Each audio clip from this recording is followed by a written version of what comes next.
یہ بات بیان کیجیے گا، اس کو بھی آپ نے بڑی تواتر سے بیان کیا کہ اللہ تعالیٰ کی نصرت کا ایک قانون جو ہے، ایک جو امت ہے جس کا استفاع کیا گیا ہے، جس کو ذمہ داری دی گئی، اس کے ساتھ ہے عام طور پر تو یہ سمجھا جاتا ہے نا کہ رسالت مآب صلی اللہ علیہ وسلم جس قوم میں مبعوث ہوئے ان کے ساتھ وعدہ کیا گیا تھا، ان کو کہا گیا تھا لَيَسْتَخْلِفَنَّهُمْ مرد، وہاں پر جو لوگ تھے جو نہیں مانے ان کے اوپر عذاب آیا تھا، جنہوں نے تائید نصرت کی تھی ان کو اللہ تعالیٰ نے دنیا کے اندر فتح اور کامیابی دی تھی۔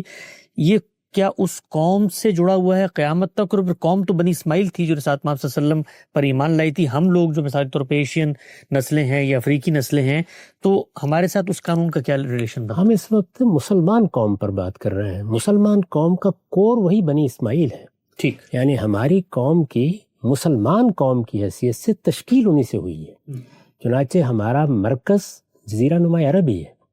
اللہ تعالیٰ کا حرم وہاں قائم ہے،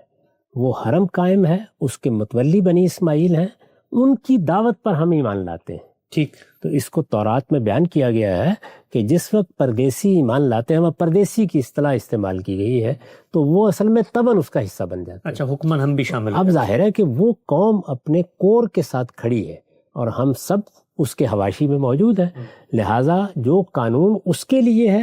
اس کے نتائج ہم تک بھی پہنچیں گے۔ اگر اس کا کوئی فائدہ ہے تو وہ فائدہ ہے جس کے ساتھ ہم شریک ہوں گے، اور اگر اس کا کوئی نقصان ہے، اللہ کی کوئی گرفت ہوتی ہے، تو اس گرفت کا بھی ہدف ہم بنیں گے، اس لیے کہ ہم اس کا حصہ بن چکے ہوئے ہیں۔